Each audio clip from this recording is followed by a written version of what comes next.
There she is. Hi, Kalie. Oh no, let me figure out sound. Can you hear me?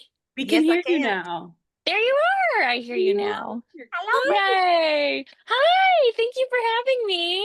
Oh my So gosh, thank you so much for being here. We I'm so are so excited. excited. I know. Yay, I me feel like too. it's Me been too. forever since we last chatted and like got on board. And so I'm like, I know. I know. It felt like a long month, but we're here now. We've made it. I love your book on display behind you. Thank you. I feel somebody told me you should always have it in You should always in the have it in the in in the you. background somewhere. So here we are. There we There it go. is. See? Yeah. But now I'm gonna We all know. go to look up a quote and go, Like, do I need to, have it handy. pop mine I back here? know. I should probably grab a secondary one really quick. Hold on. I got the UK one with me too. Oh, how Okay. fun. Did they do anything different with the cover? Or is it the same cover? It's kind of a tealer blue. I'm not sure if you're gonna be able to see it on there. It's It's shimmery. a yeah, it's a different foil. And Okay. then there's an extra blurb. I have Rachel Gillig's and Ava Reed's blurb on the Oh, front, which yeah. is These fun. good ones to have. Yeah, those are very nice ones to have. So, and it's Well, smaller. It's a little yeah. smaller. Oh, it is a little smaller. When I was Mhm. over in Europe this summer, I brought back so many books because I love their covers are usually different, like totally different. They're Little, usually, in my opinion, prettier. they are usually I pretty. like the UK covers better, but Yeah, a lot more color. yeah, yeah, they're pretty. Yeah. And I was bragging about the artwork that I was sent with my edition that you had in here. Isn't it so pretty? Yeah. So what's the story They with this? This one was such a fantastic artist, and why am I blanking on her name? I got a few done. Like the Um, so cool. And I even it's we were so talking about like cool. the hands. Yes, like all the little Easter eggs. Once you've read it, you know what it means. She surprised me with that one because I actually commissioned one where he didn't have a crown on and she didn't have wings. And Oh, then she sent me that one as a secondary, like she did the one where they're not like that. And then sent me, she's like, I had to do one with the crown and the wings. And I was like, oh, yes. how sweet. I It's love that. So perfect. we have both. Yeah, it's very fun. And I just love how it's kind of dark and It's dark and moody, and that blue atmospheric So at the bottom pretty. kind of like yes, matches the blue of the book cover. It's very, total vibes of the book. yeah, yeah, Love. I love it. So fun. Well, I'm so So glad fun. we finally chat. Me too. Fun. And this is our first one. This is our inaugural meeting. I am so honored. I'm so happy to be the first one. It feels like Right. such a treat. And these are always fun because then you finally get to deep dive and talk about actual things. Spoiler chats are my favorite. Spoiler chats. Yeah. Spoiler. Yeah, that's super fun. It's so fun because Liella and I have been dreaming of starting this book club for a while now. And Yeah. so once we got the green light, we're like, okay, wait, there's actually like planning and stuff that has to go into this. And Yeah. now within, July is when we were really getting things together. And she was like, I know the perfect first book. I was like, Oh, Crazy because I was sold. trying to think of when, like, how long ago I read this. And I'm like, I I think it was don't because I think you messaged me. I think it had just come out. know. And I think you DM'd me on Instagram and you were like, I love this book. You're so sweet. And I was like, oh, thank you so much. But it's so It's fun that it ended up here. yes. Well, yeah. I mean, when you can, really highlight a debut author and get people excited about books that they write, it's just so rewarding. Yeah. I love it. I appreciate it. I love book chats in general. So Yes. I'm all in. It's Well, very this will be fun. a fun deep dive. I'm ready.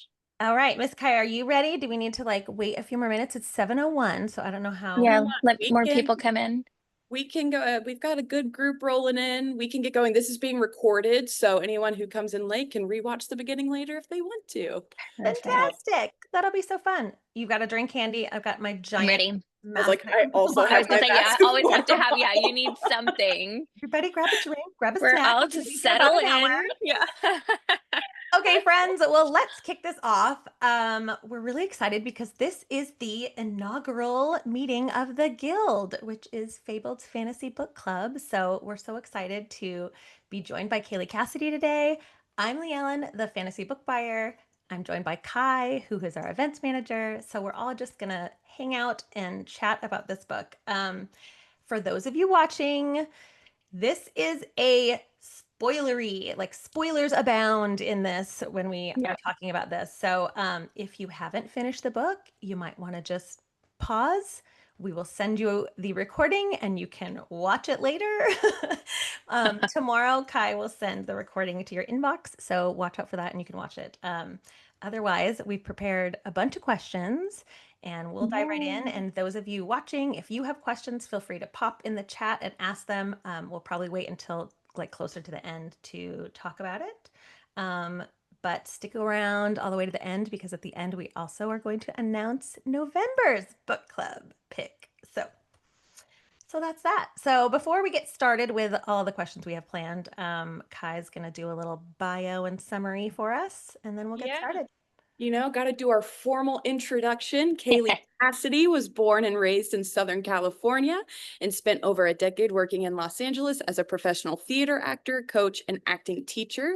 She now lives in the Midwest with her family and rambunctious golden retriever.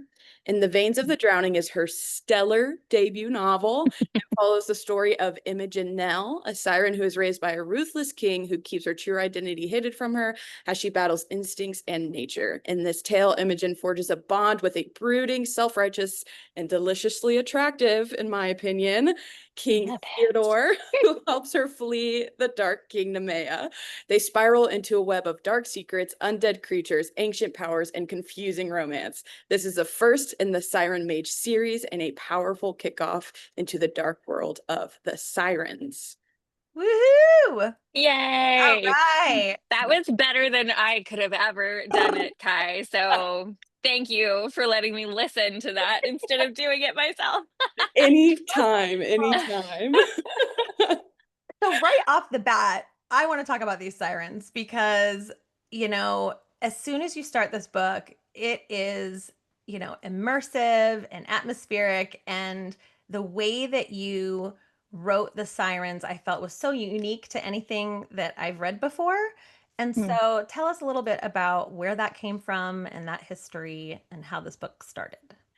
I am a Greek mythology girly. I grew up with they're right behind. I have all my Greek mythology here behind me. I was knew we were going to be best obsessed. friends. Yeah, I was obsessed from a young age.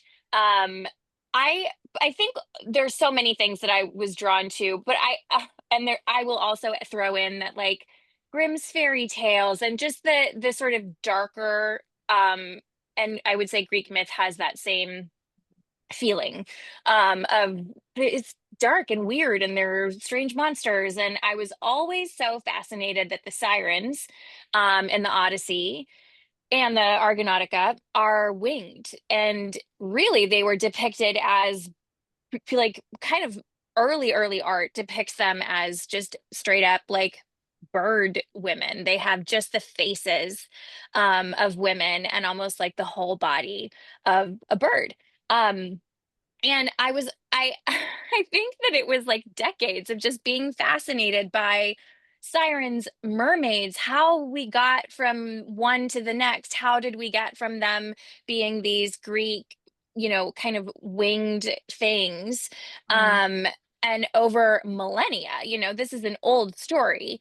They morphed and they changed, but the story, the warning of them was always the same. And yet their shape, you know, over time, they became less winged, they became tailed, they some art even depicts them as just like straight up like naked women in the water, you know, like not even not even any sort of creature, just something that would lure people in. And I have the book that I found, and I actually think that this might even be a textbook for like a class, like a women's studies class, but it has literally pulled art, literature from everywhere What on was it the called? Sirens. It's called Seduction. And the The secret. Secret Power of Women, and this is the lore of sirens and mermaids. And it talks about the shift from one to the next, the different types of, you know, the different names of them in Greek mythology, how they moved and changed through, you know, all the way through poetry in the 18 and 19 hundreds, and they've just always been a prevalent sort of archetype, this femme fatale archetype that I was always sort of fascinated by, but I really wanted an opportunity to give them some agency instead of just being a you know, women are something to are dangerous, something to stumbling blocks, things to be cautious of. I thought, well, let's give them their own sort of power in that narrative. So it kind of all stemmed from there, and I had to decide how birdy I wanted them to be. And um and I can give a little spoiler a little bit that in book 2 we're gonna play a little bit more with that metamorphosis, you know, that change from bird to and there's a little bit of it in book 1 of the Nagaya and them being kind of overcome by the sea, and them changing you know, a little let to be let their wings are removed and all of that stuff. So we're just going to continue with the shifting theme that we see in history with the creatures. Was the lures like just from your brain, or is that part of the Greek I mythology? so I thought that was no, that was like not. That was out it of the was always their forest. voices. Yeah, it was always part of their voice. And I think, you know, when you're building a story and you're thinking about a magic system and you're thinking about, okay, how can I, if a normal siren is going to have this standard sort of song, right? That's what we know. I always love to think about what can I invert? I think about that with tropes. I think about that with um setting anything that I can is what do we know and love, and then how can I take that and try and subvert it a little bit to give it something that feels unexpected but still familiar, because I think that's something I as a reader love, you know, something that I'm familiar with but that it also feels new. So I thought, well, if a song can be heard, how about we make a lure that can't be? I- and I Yeah. ran with that what would be the next sort of level of, you know, of power that a goddess might have, or that a siren who is superior to all the rest might possess. Um, so that was really just me running with what can I what can I take that we all know? How can I make it different? So creative. Yeah, I feel that's so. like you're. Oh, go ahead, Kai. I know, I was just like, that's so interesting. Like the Yeah. in, because Yeah. now that you've said that, I look back on all the tropes that I recognized, and I was like, that there was just a little bit of A tweak. in it. Yeah. So Yeah, cool. because I love a trope. Who does like I mean, to me, trope is genre, right? That's you come to the fantasy, or now, you know, the romantasy genre with a certain expectation, but that's true of any genre. A murder mystery is going to have certain tropes that the readers are going to come expecting.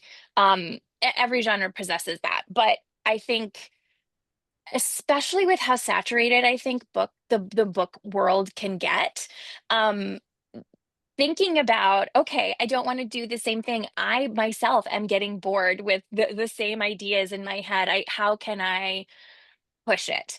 And so I do try, because I do love a trope, but can we make it fresh? You know, can we make it, can we twist it a little bit? Mhm.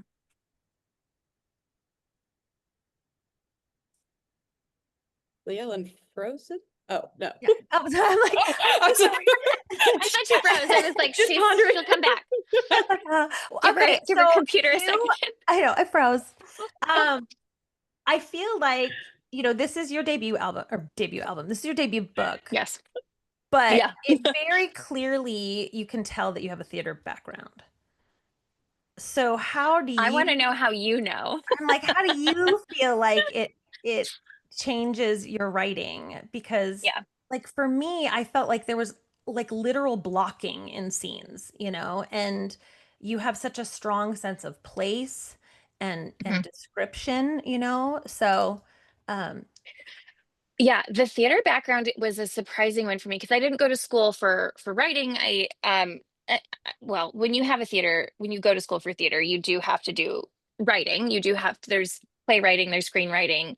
Um, and I also think that just even when I was working professionally, I was really lucky. I earned my equity card at a theater that did a lot of workshopping with playwrights. And so they would be producing debut plays. And when you do that, you're sitting in the rehearsals with the writer, with the playwright, and they're working on a scene and they're saying like, oh, this page doesn't work. We got to go back. We got to rework that scene. They will come in with not as often, but you'll come the next day with a new piece of the script, and so I think I didn't quite realize that when I decided I wanted to write a novel, that I had this kind of hidden skill set of of kind of understanding story in general, the structure, relationships, characterization, all of those things came along with. But I definitely block out things. Um, I also think that clothes, costuming plays a bigger role in my stories than maybe other people's do. Um, I loved when I was in theater, and the costume designers are so brilliant.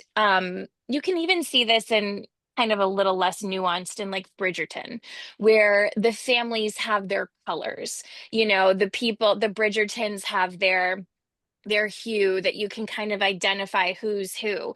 That's a very theater thing to do. yeah, And it signals to people, that you group these people together because it's such a visual medium. right. Um, but I think how I've taken that in is these little moments with clothing, with costuming, that I try to like communicate a little bit more beyond, the dress at the beginning that she can't breathe in, that is particularly gaudy and overwrought, and all of the things that actually means, and like pulls in from to fill in the relationship between her and Nemia and her role in this kingdom. um the dress at the end, the Yeah, I was dress gonna that say, speaking he of costumes, like, yeah, that's the so dress cool. that he makes for her at the Well, end, and the just those tunic little that have things. like the snaps so her wings Place hang for the out. wings. That's so Yeah, and so cool. like really thinking about, I think I approach it as a director. I'm the director and I get to decide, the setting and the lighting and the costumes, and it's as coming from being the actor and all. And I do think that the characterization, the background of like more character focused, this certainly is, in my opinion, a more character focused story. Um, is there, but it is kind of fun to get to play director a little bit with approaching building a story. Yeah. Were there books that you had growing up that inspired you to start writing and switch careers here? You know what? It wasn't a growing up. I certainly read all the time. But I was always terrified of writing. I was always so terrified of the idea of writing. There were absolutely books that I think it was more as an adult. I think reading Outlander was one of the books that I was like, Oh, oh, who doesn't oh, love? I think, yeah, yeah. And I was like, I think I could see myself. This is the kind of book I could see myself, you know, pouring all this time and thought, and all the effort that it takes. Um, but it's interesting to be an older, coming to it as a second career, because I think I know so many writers who wanted to write from, the age of 7, and were always huge readers. And I certainly was too, but so much of my intake was theater. I read plays. I read, I was doing always around words, but in a different kind of form. Do you have like a favorite book? Mm, I love, isn't it? And it's so funny that anytime someone asks you that question, like every I book know, you've I hate ever asking read that just like question. Sorry. flies out of your head. Like I've never read a book in my life, Lee Ellen. I was I online today, and that was one of the things people wanted me to ask you. They were like, ask her I know. what her What's favorite her book growing favorite up book? I was. mean, it's a solid one. I I was a I mean, Harry Potter was really formative for me, and I don't so drink, deal with it now, but it was my I'm in my 30s. Like that was just such a big part of growing up. Yeah, Great that's Gatsby, Great Gatsby was a really, really big book for me as well. Um and then I would say that like beyond that, it was just a much as I got older, I started, found Outlander and it was like, I need more. And went from there. man. This summer on my trip, I was like, I want to find those stones. I know. Did you? I would like to time travel there. Just touch every rock you Right. see. Just Which hope, one? hope, Is this yeah. the one with Jamie? Which one? Yes. Kalie, I want to ask you a little bit more about your research. You mentioned, a lot of Greek mythology Yeah. inspiration, but specifically for me, the mage, terrifying. Thank you for the name of Yay. soul. Both Rohana and Yusha. Or is it Yusha? I listened to the You should. audiobook, and so Yes. that's what I'm referencing. But if I say any name wrong, because No, it's it's correct. fantasy, let us Yeah. know. I Um, die first really quickly whenever because audio, I had to give my audio, like my narrator would reach out and ask, like, can you please pronounce these words for me? And I was like, I made those up. No, I can't pronounce those. Like, what do you mean? They are meant to be read on a page. I don't know how to pronounce those. So Yusha is what we decided on. So you're good. Amazing. Well, with the mages, it is such dark magic. Mhm. And it reminded me a lot. I'm a big fan of like Viking lore. And it reminded me a lot of like Viking lore and the dark magic and that. So I was curious, like, are there any other types of like cultural research that you did for specifically the magical elements of the book? No, I would say, I mean, and I'm going to go back to Leellen's question too. I was a very dark child. I loved Poe. I loved, like in fourth grade, I was like, I'm going to just enjoy the Telltale Heart. Like I was obsessed with Gothic literature. Um, I excuse me, cannot believe I completely forgot that Pride and Prejudice was maybe one of the most important books to me growing up. Hmm. So, and you will see influences of that in the relationship dynamic between Theodore and Imogen as well. But um, I think it all really stems from Gothic for me. I am such a scaredy cat. I am terrified of actual like horror films and stuff, but I will write it. I love the macabre. I love the dark, unsettling kind of, we're edgy. We have some body horror, we have some of that in there. Um, and culturally, I think I also have just always been obsessed with history. And so when people ask about, specific inspiration, I think that my stories are a lot more of I all the little things that I love or that I read that I think like, oh, that's really interesting. And somehow they come out in a new globbed up shape, all kind of come put together.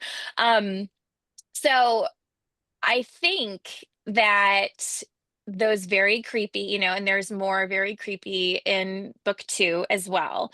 Um, I just kind of love the juxtaposition of seeing how dark the magic can be and then how that punctuates the lighter, sweeter moments that we'll have in a romance. I don't know. I like the ride. If I can go really sweet and really romantic, I'm like, okay, what's the other side of the coin here? Um, but nothing specific to a different culture, I haven't gone that deep specifically for this book. So cool. I'm also curious because you're such a like history buff, you love Mhm. that. Are there any myths it could be the Sirens, it could be others that you kind of wish were true histories? Like you're like, if in this moment I could decide this is a true history, what myth would you choose? Well, I love the idea of there being things in the water. I'm terrified of the ocean.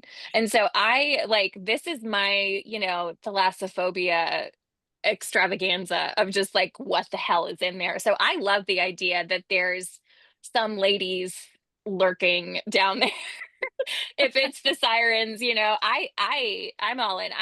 I've always been obsessed with water myths, mermaids, krakens, like anything that we can't quite prove feels very fun for me. The Moby Dick, like hunting for the thing that's down there is just such a creepy, also very gothic in the sense of like there's this lurking thing. And that's kind of what I tried to invoke with Yusha's influence on Imogen, of just this sense of dread, of this like lurking dread that you can't quite uh identify. You don't really know where it is.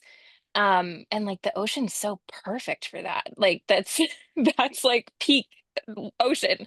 um so yeah, I would be all in. I would love some creepy ladies swimming through the water. Speaking of ocean, you wrote the Isle of Seraph. Is that how you say it? Seraph? Seraph, yeah. Did not do the audio. I read the print. Don't worry, you're fine. The Isle of Seraph. What did you say? Seraph. Sarah. Say Like Sarah. whatever you want. Again, this is fantasy. I'll know what you're talking about. It felt so real though. I could like picture it. So were you Yeah. based off of like a real place? Yes. Yes, I was. So I'm from California. My brother, so I grew up in Southern California. Our family trips were always up the coast. Okay. So um specifically like Big Sur, the beaches there where they're very sort of rugged and dry, and there's cypresses, and Mhm. um there's mountains and steep, you're right on the ocean and yet you're high above it. Yeah. um and so that was my kind of California uh homage.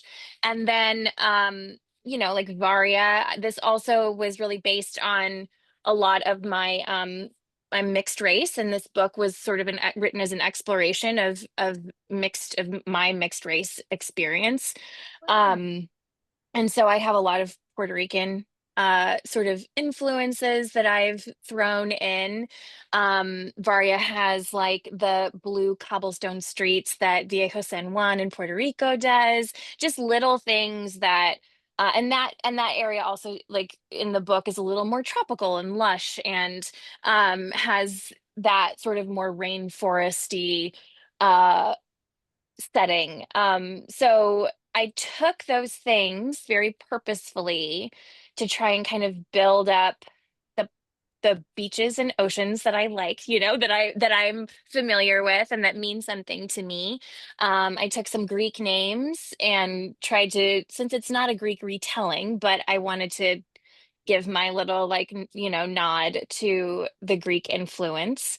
Um, and then I threw in just kind of the vibe of like the British Isles and their history, to just kind of mush those things together, kind of like me. I'm a little amalgam of those of those things. I love Um, that. yeah, I might not actually want to go in the waters of California when I go visit my friends there, though. you know, it's cold. The Pacific is cold. I will say that. The Atlantic is a much warmer ocean to swim in. Okay, let's dive into these characters because you wrote some incredible characters. And one of the things Kai and I were talking about earlier today was how you did such a great job even with secondary characters. A lot of books will have, your Thank main you. character. But we also fell in love with everyone who's tertiary. So let's just talk a little bit about that. So you've got Imogen and Theodore, who Mhm. feel like kind of opposites, right? She starts off kind of passive, and she's stuck in this Yes. Poor lifestyle. traumatized girl. Right, Hmm. not a traumatized girl. And then Theo's so like this is my life and this is my purpose, and so tell me about like writing those characters and how you were able to kick the story off with them. I mean, there's nothing better to me than for a romance specifically is how can I pair two characters who are going to bring the worst out in one another, but also in turn bring out the best, right? They start too far out on opposite sides of a spectrum. Where both are kind of unwell and unhappy on these opposite sides, on these very far sides of their lives. And you know, this is where that kind of Pride and Prejudice influence comes in, where they come in with these preconceived ideas Right. of who the other one is. And they also come in with these like preconceived ideas of who they are themselves. And there's a lot of, especially as we get into book two, there's a lot of this like learning who you are when you are starting to see yourself through another person's view of yourself. Um, and I think there are plenty of readers who will read Imogen and be frustrated by her lack of perhaps self-confidence or, you know, but for me, like trauma and lived experiences and being told that you're something from the start of your life is a very relatable, whether it's in a fantasy world or our real world, is a very relatable thing. And it's always important to me, even if it's a fun, sexy, swoony fantasy, that the characters feel real. And so I really do. This is again drawing into my acting background of really thinking and trying to lay some stones that feel realistic for them.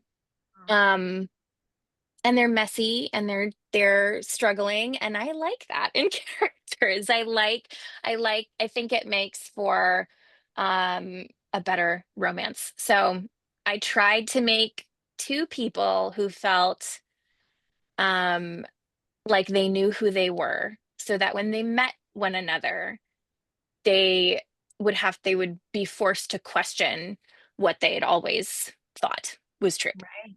And their character growth is so beautifully done. I loved Thank you. I loved that they both have a little sidekick though. You've got Agatha and you've got Lachlan. Yes. So Yeah. it's like they each have a little sidekick that They also have. had their own love Hmm. tensions I going I on. Yeah. Yeah, I loved Agatha and Lachlan, especially because I love that you say like making characters real. I love character-centric books just in general. I'm always Yeah. looking to connect with characters. And definitely Imogen and Theodore shown because they are the main characters, but I was so aware of Agatha and Lachlan, specifically in their relationship of like they had been separated and grown apart and still have that connection and just Mhm. couldn't quite find it back. And that's such a real experience. Like I feel like So real. everyone has someone in their life that like unexpectedly, like you were just separate, you were very, very close at one point and you were separated from them and you just always expected that connection to stay the exact same, but you grow and you change Listen. the person and Yes. it shifts. So I loved that Yes. representation through their story. I think that's so real. And I also, they were really in their backstory, they were very young. They were very young when they got married. They were like 16 and 17, which, in this world is going to be a little different. You're like a grown, if we're historically accurate, this is like late 1700s is kind of what I tried to like technology wise and world wise. Um, so they were marriable age, they were on their own. um but I do think that what you're talking about is so real, because it tends to be at that time in our lives that I have had those experiences where you get really close, and then you're going to be spread apart from people that when you're growing up, high school age, all of that stuff.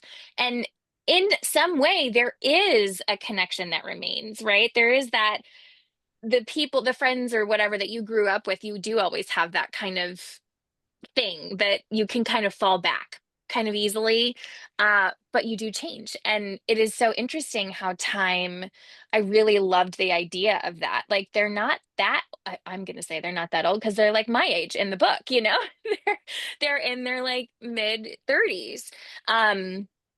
But they are just for each other the one that got away, but they're also so flawed, you know. Agatha is so stubborn, and Lachlan is kind of just this like, well, maybe no action is like the best action, like I don't want to ruffle anything, I'm gonna just like do what I'm told. um and I'm so excited for people to see like where they end up in book two, because they have a whole like Oh, thing, good. you They'll still know. be around. Oh, good. They're still in book two. Yeah. Yeah. They're definitely still in book two. Um, so I just think it is, I love relationships so much. It's what I love to read. Um, and I think this is just like the fault of my theater background for sure, because that's what plays are, is just characters, you know, it's just characters.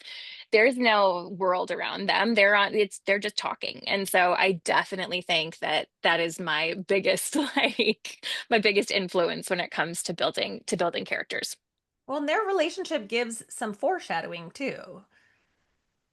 You know, you're kind of watching it Mhm. going, uh-oh. It creates this tension in the story where you're like, is this what's going to happen now to Imogen and Theodore? Like, you're kind of, There's a, yeah, I love a close reader. I love you and you can like look and see what is happening. And I really wanted them. They're important in book two. They both have a really really big role in book two as well. So um I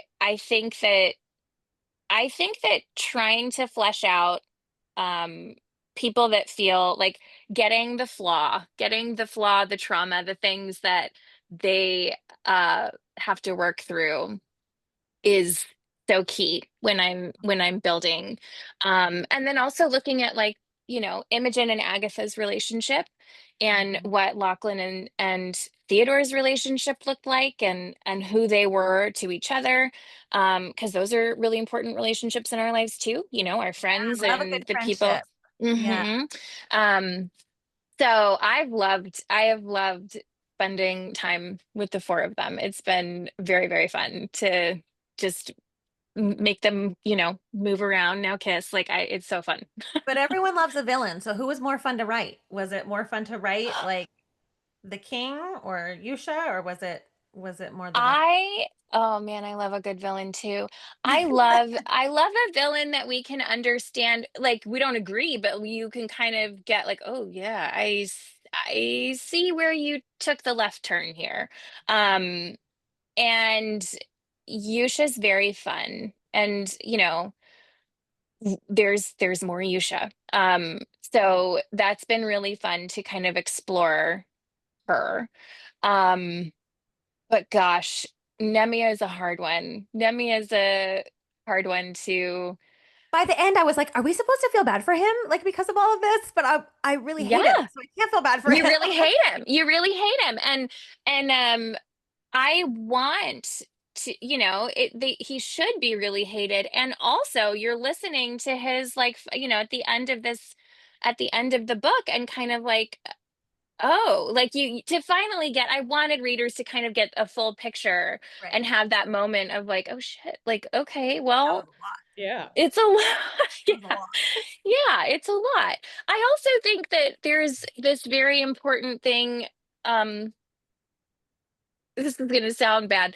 My parents are lovely, I'll say that. But we all have, you know, things to work through from parents. I think there's always something to process. And poor Imogen has had uh not great ones. And even her mother is an imperfect like figure in many ways. And I think that we all kind of hit that point as humans where we realize like, oh, my parents are just normal people. Oh, my parents are flawed, you know, too. It's just Imogen's is like really intense version of that. I want to comment on another character that from the beginning I was like, oh dear Lord, am I gonna have to read so much about him? Evander, I was annoyed immediately. And I mean, it's so bad, but why was I kind of cheering when I realized he was about to go? I know. I was like, oh, I'm not gonna have had to suffer through a whole book with this character. Why did you so this decide to is so kill him funny. off? This is so funny because there are people who are like, "Oh man, I can't believe you killed him. I had hope for him." Like I have so many different like when they first meet him, I mean the reveal of his, you know, is a little It was giving Hans of the Southern Isle, and I was like, get him out of here. yes, yes, yes, yes. Oh, that's the perfect that's spot on. Yeah, yeah, yeah, yeah. You get like, okay, not a good guy.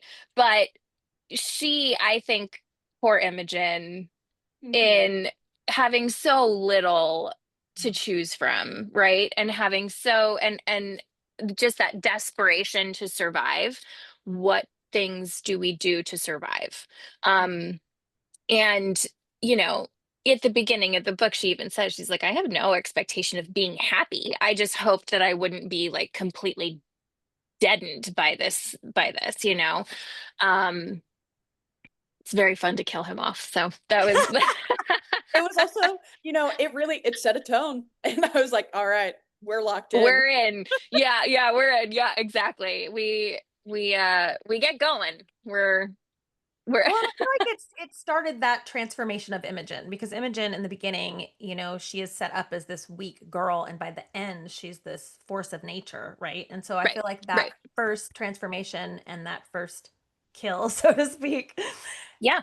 is the start of her coming into Of, her. right. And it's I really tried to work with this idea that the thing that puts her in danger, the thing that makes her hated and, you know, reviled and monstrous is also the thing that saves her. Yeah. And so it is this double-edged, how can we, and that's why monstrosity or that femme fatale or that feminine monstrousness that is really prevalent in literature, you know, is something that I really wanted to move through here of like, is it, you know, is where what is this um kind of this amorphous part of her that is dark and is powerful and if she lets it go one way can ruin her and if she lets it go another way can save her and it's just a really fun thing to explore and I also think just important and poignant to explore. I know there are plenty of people who don't like Imogen, and I think that I love her too. And but I do think that that's a lot. I think there's a lot to do with the messiness, the anger, the things that we don't like seeing in women. And I Mm. think that a lot of readers who don't like her might dislike, you know, Strong, powerful women. a strong, yeah, yeah, or yeah, or one that's not put together, that isn't fully in control at times, that is struggling with things, that is processing trauma, who is real, and that's just so much more important to me to write a character who's got who's a representational of a real human, um, and all of the messy parts. Um, than one who is like always fun to read. Sometimes it's not fun, you know. Yeah, Sometimes it's I felt like she was going to be very relatable to a lot of people, to be honest, because yeah. she does start off, in a tough spot and broken family and told Mhm. lies her whole life. And so when your identity is based on what other people think of you, it's really hard to figure out who you are. Who are you? Yeah, exactly. And there's this, yeah, that's the journey she's on. Mm, Um, love which her. I love. Yeah, I do too. I love my girl Emmy. We all love her. I'm so curious with the like themes and the tone of the book. Um, it's so atmospheric and descriptive, which I think Leellen and I have said 50 times already in this interview. But how did you balance, like the way I described it earlier to her was like, it is perfectly ethereal while also being incredibly gruesome. Like Mm. it is both things, the perfect Yeah. amount of each. How did you balance that? Like, what was your thought? Or were you just like, this is how I'd want to, this is just how I want it to be? I think that there's, let me see how to the best describe this. There's this idea of like, I think of pacing, or in a show or in a book where there's this bouncing ball of gripping or asking something, whether it's emotional turmoil or whatever, and then giving the reader or the audience like a breath. So like throwing in humor, throwing in something that's ethereal or light or lovely, and treating it as a way to keep this like machine moving, to keep the reader going. And I think about that a lot with like setting an atmosphere, because um what that actually is, I think, is informing the reader of how they should be feeling in a scene. So if it's a dark and ominous, day, if there's clouds building, if there, where are we? All of those things are thoughtfully chosen to build the reader's experience and tell them, here's how you should be feeling about this moment. um and so I am really thoughtful about like you know, we're starting in Seraph, and it's this like brutal keep in these dry mountains, and she can't breathe in this gown that is heavy and weighing on her, and there's a wing on the wall, and all of that, built in together, I don't know, is meant to give you that feeling of trapped, unease, can't breathe. Like all of that is meant to reflect her lived experience. And then we move to this new place that also has some lurking threats, right? We get to Varia and there's these dead women in the water, but it's this lush, beautiful, living island. Um, it's all, I do think about how can I piece, letting people understand like there's still a threat here, but we're in a better place.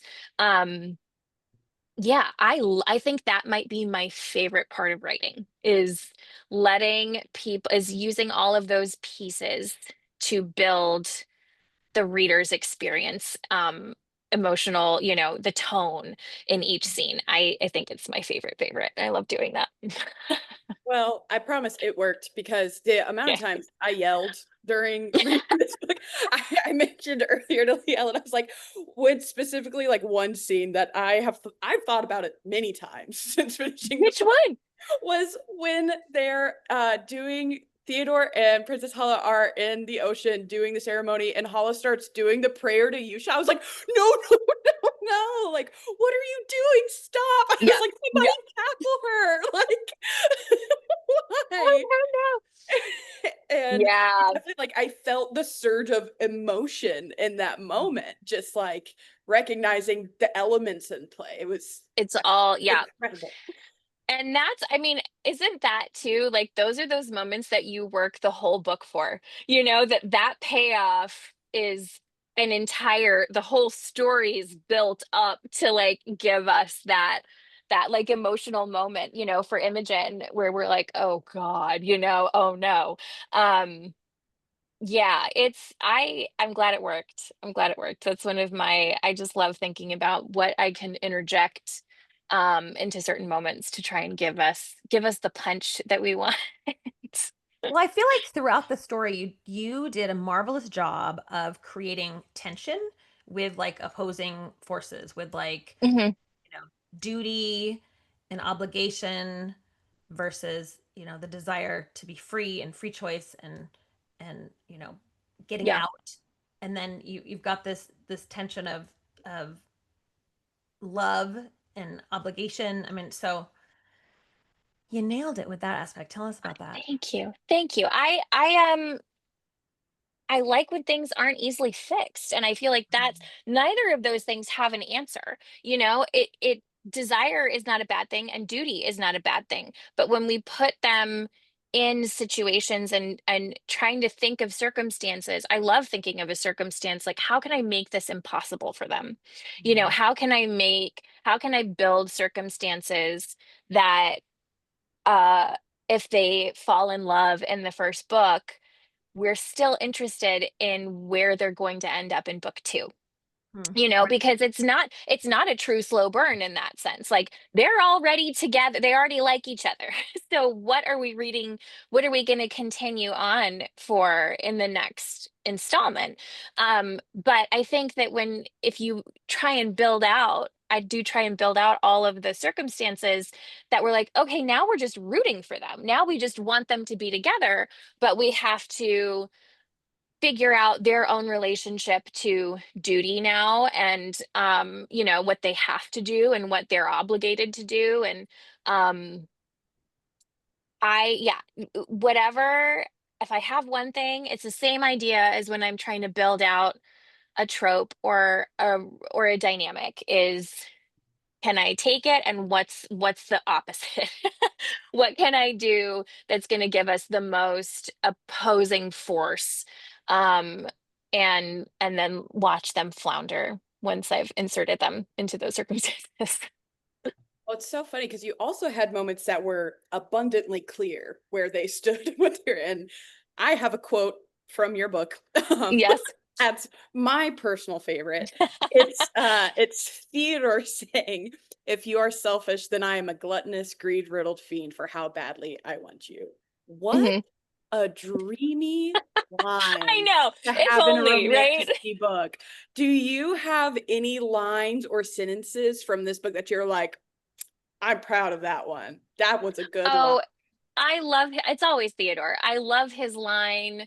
Um, if you're to ruin me, it was that if you're to decimate me, I wrote it. I don't even know what it is. If you're to decimate me, then let it be completely, or, you know, I Yes. don't even Oh, know. I have that. I It's have at that the end. in my Do book. you have it highlighted? Mm-hmm. I don't. But that one I love. I love it because he can't do that. He Right. wants that. And I mean, yes, it's fun and it's swoony, but in the actual like story and character, he's saying what he wants, but he can't have that. He actually doesn't know how to do that. And he makes these grand gestures that are kind of foolish and kind of hurtful. Like, that dress is kind of hurtful, you know, like, like, That's why she's like, stop. really? She's like, yeah, come on, because it's the most romantic thing and the most thoughtful thing. And that is Theodore, but he's not in a circumstance to be those things for her. And Right. No, so we actually do he's that. right. And that's really what I wanted to kind of build, so that as we're heading into book two, Imogen's kind of just like, what are you doing? Like, stop it. And he knows very clearly what he wants, and he has absolutely no idea how to get it without ruining everything, meaning everyone, his kingdom, the safety, you know, we don't want a war. Um, and so that's kind of where we're left off at the end of book one, is like, I love that he knows what he wants, but has absolutely no idea how to get it. And his moral center is sort of like, I can't, how, you know, how do I do that without hurting people? Um, I just think that's really delicious to see him struggle. Yes, your quote was, it's page 275 for those that want to look it up. Thank you. Um, that if you are to devastate me, then let it be completely, lay waste to me and Yes. everything that's mine. So from that, I want to talk about the ending because Talk about the ending. it does kind of lay waste to everything. Like, you have Yeah, a lot that happens in that ending. a You've got lot that happens. um she takes the vial and breaks the bond and takes off on a new adventure, and Yes, he is a wreck. it's a wreck. He is laying waste. Yeah. Yeah. Gosh, the end.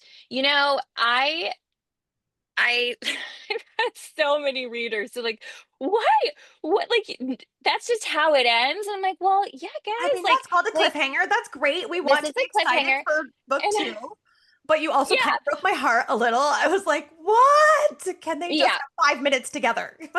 I know. Trust me, they're desperate for They're that. getting their five But minutes. I think that, and I'm excited about book 2 because there's this book, if you think about this duology as one giant book, Mm. that's the ending is the midpoint This of, is where the intermission, we get to go to the bathroom, get a yeah, snack. yeah. So this would be, if it were one long book, this would be the big middle where everything kind of happens. And then what happens in the second half of what happens after the midpoint is everyone is picking up the pieces after the big flurry of events, right? Because Mhm. something massive has occurred. So that's kind of how I approached the ending and the beginning of book 2. And the first chapter of book 2 is in the back of the book as Thank well. you, baby So Jesus, for including that. So we had a little snippet. I know, and never again, because that was the most terrifying thing, to write the chapter of the book that was not yet written and Right. And then have you to have to just keep like, it, right? You can't be like, well, I that's changed it. my mind. No, that's it. It's done. And the rest of the book did not exist. So I'm never doing that again. But luckily it was what needed to happen. Um, so I definitely knew that we needed to have enough, the end was going to be a whirlwind. The end was going to be Imogen finally having some sense of agency, some sense over herself, and I think her driving thing is like she's already lived the life of docile, kept, Yeah. she's already done that. Does she really want And to settle down again she and like play doesn't want house? to do it again. Yeah, that's so and I think there's also that sense of like you can fall in love with the person and it can be the wrong time. Yeah. Um and so there's that idea of like she loves him enough to do the hard parts of building something that might be sustainable, but it might not be, and so He loved there's, her enough to wait. right. So who knows? Who I know, but nobody else knows. So well, yeah. Well, So we can't wait to know. yeah, so I'm very excited. I think that, but that's a very real thing of just like her not, her taking that severing draft at the end Yeah. because she knew that this was not the right way to do it. And for once in her life, she wanted to have the right to do things the right way. Yeah. Um, And despite and the mess, she has a strong sense of right and wrong and or she tries. does. She tries to. She's certainly, I would consider her gray in a lot of ways. But Aren't we she's all? not evil. Yeah, yeah, yeah. She's got the undercurrent going. Yeah. So I think that this was just her moment of like, okay, if I want something, I'm gonna try and build it the right way. Maybe it won't work, maybe it will, but she's gonna try. Yeah. I'm gonna pop back and ask one of the questions that Marcella, who's watching tonight, dropped into the Q&A. And also, if you're tuned in right now and you have questions, now is the time to drop them either in the Q&A or in the chat, and we're gonna answer as many as we can in the next few minutes. But she asked, was Nemia actually in love with Lygia, or was it just a blood bond? And why was he so cruel to Imogen if he swore to Lygia to keep her safe? I think for Nemia, keeping her safe and being kind are not the same thing. Right. Um, and I think that for a person, he had some very serious prejudices against sirens in general. Um, and his daughter was one, and the woman he loved was also one. And I do believe I my answer to that is I don't think Nemia fully knew. And I think that he blamed the blood bond for um making him fall in love, but we know that that's not how the blood bond works. And so I think it was convenient for him to use it as an excuse that, you know, he was tricked in some way, because it was hard for him to reconcile loving someone that he had reviled once. Um, his relationship with his daughter is super complicated, and he kept her safe for Lygia, not for any other reason, really. All right, so we're all chomping at the bit here for book 2. I know that you and I have talked, and I get to be a part of your cover reveal next Yes, week, it's coming. November 12th. I'm very excited.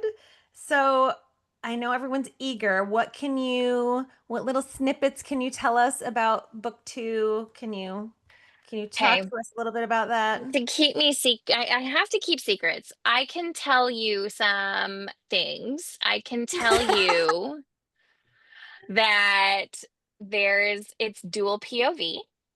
Oh, Ooh. So we get a Theo POV in book 2, I like it. which I'm very excited about. And I can tell you, I think that's all I can tell you. That's a great thing to know. I'm sitting here and I'm like, I don't want to say anything else. Just I don't want to ruin anything. But dual POV, I'm very excited about the dual POV. Well, you mentioning that Agatha and Lachlan play more of a role in book 2 has me excited, because immediately I was like, Agatha has to be saved. She has to be saved right now. Oh, And poor Agatha. Yeah. this gives me, I fear, just knowing, having read the first book, that she's going to go through big turmoil, big trauma. But at least it was like, there's got to be a reunion. Like, there's something. Yeah. I can also say, I can give you this much, because it's kind of set up at the end, of the book, in the first chapter of Yeah. book 2. I really love Lachlan and Imogen's sort of duo that we start out with in book 2. Plenty of frustrated tension with one another. He's kind of just like the worst big brother you could like possibly imagine, where he's gonna just give her so much shit, but also look out for her. And um it's been very fun to kind of start them out together on this journey to get on this ship. And that's where I'll leave you. Is it still going to be a duology, or is there now like we are all so excited we want more?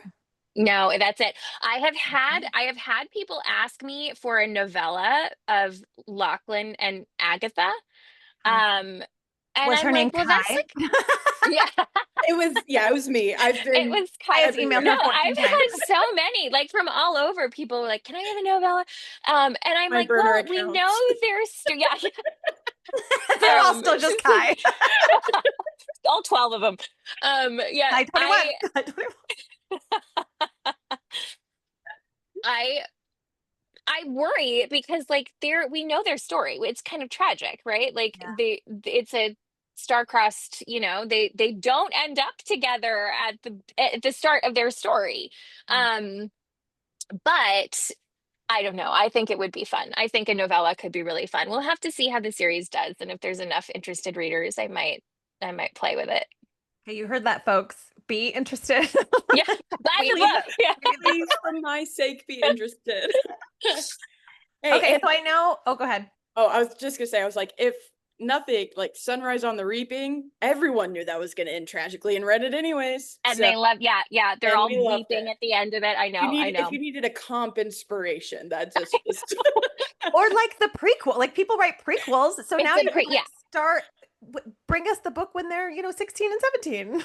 Exactly. Yeah. It We're could be them falling ridiculous, in love. really, is what Yeah. Okay, We'll so we know you see. spend like all your time writing. Do you ever get to read? Like, is there a book that you like recently read or loving or want to share with our Oh, readers? The Everlasting by Alex Harrow is Yes. excellent. It's excellent. Alec Everything she writes is excellent.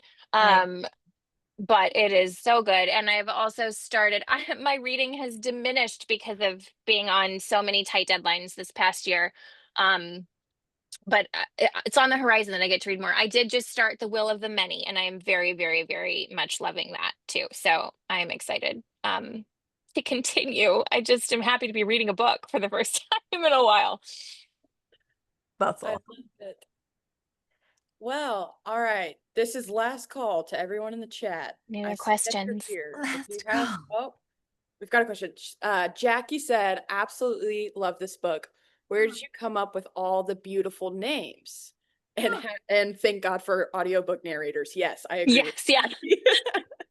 So a lot of it is Greek. I would look up like the old Greek for like the Nagaia, like Necros being dead and Gaia being like the root word for women, basically, like gynecologist, all of that sort of. So I would take those words and think about, dead women. I wanted to combine them, and I gave them that name, Nagaia, that in this world, would mean dead women. Um, I like the islands have names like Hera, and they're Greek inspired. And if I couldn't find a Greek word that felt right, I would find a Greek word that felt close, and then I would alter it. So it has I like doing that because it at least makes it feel like a generalized world, where we feel like it kind of all sounds close enough to be its own sort of culture and language. But that was sort of my homage to the Greek myth that started the story. So cool. And Lana said, do we find out more about the siren that Theo's dad loved? It's a good We question. do. Yay. We find out a little bit more in book 2. Yeah, we do. Um, you'll have to read it. It's his father is more a I will say his father is more a cautionary tale than anything else for Theodore. That's like the biggest influence that his father is in his life. So cool. And then Monica first said hi, Kalie, and then was wondering Hi. if you plotted out the duology prior to writing. This is an This is a good question. I always knew certain points of the second book. I knew that they would be going to find someone. I always knew that that would be like the quest that got us moving into the second book. It is a romance, so I always knew how it was going to end, even if I knew there was going to be a lot of, trauma and turmoil as we got there. Um, but because this was my debut, I didn't write the second book before we sold it. And I knew that the second book, or that the first book, was going to change in edits with both my agent and my editor. So it went through enough changes that all of the like bigger ideas that I had to be kind of reworked for the second book. So I will tell you that writing the second book while debuting my first book, and they crashed these books, which means this book sold last summer. So it sold, I did all the edits, and then the second book comes out next summer. Normally, you have about 18 months from sale to publication. So I have been working on very tight deadlines for both books. So, and for a while, I was working on both at the same time. So I So you need raced a nap. through. I need a nap. I need a nap. But I raced, I luckily knew enough.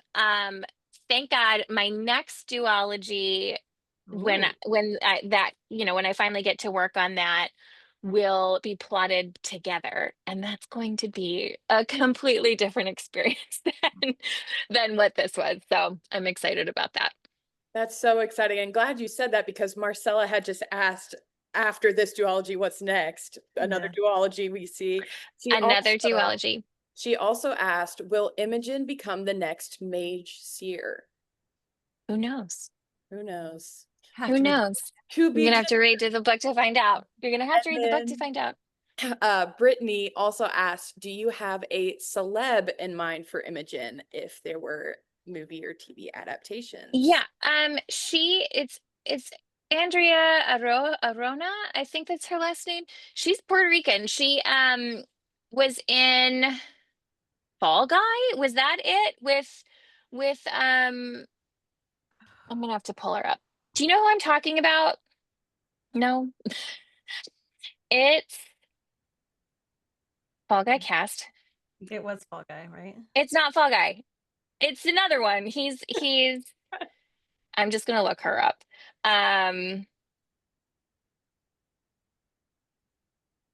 There she is. Adria Arona. Can you see her? Yes. Oh yeah, perfect. That's who I picture as Imogen. Wow. But I didn't until later.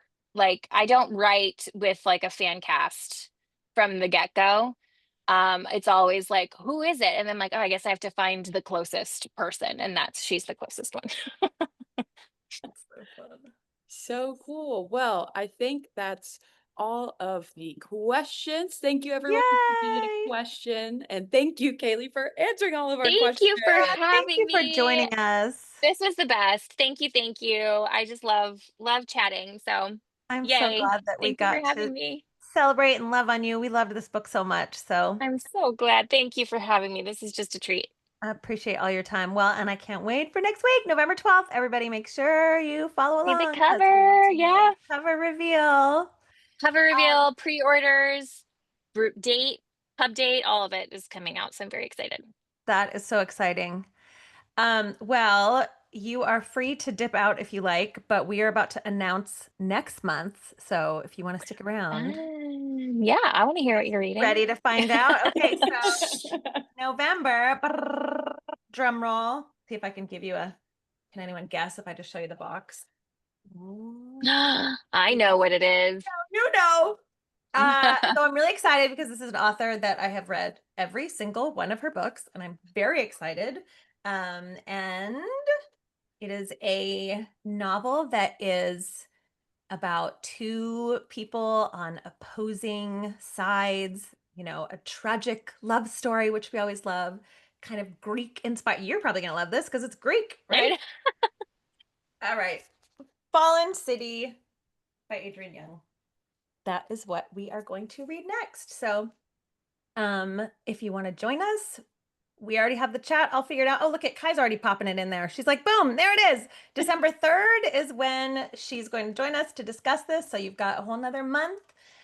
You can go ahead and order the book. I'm kind of obsessed with this, with the copy. It literally came out yesterday, so it's fresh. Yeah, it just came out. It's fresh, and we are so excited. I read it a couple months ago, and I will say it kind of gave me Rogue One vibes. So if there's any like Star Wars people out there, I got those kind of vibes from it. I always love the, he's on one side of the rebellion and she's on the other. So that kind of clearly I like that opposites, right? Trope. So we like that. So yeah, so sign up and we will chat again. Thanks everybody for joining us. Thank you. That was so fun. Love it. Yes. All right, everyone. Good night. Good night. Thanks for being here. And thanks for joining our inaugural fantasy. Yeah, it's happening. It's real. Like we did it. We did it. All right. I'm so excited. I love being able to do a deep dive with all of you. So so much fun. See y'all next month. Thanks. Bye, Kai.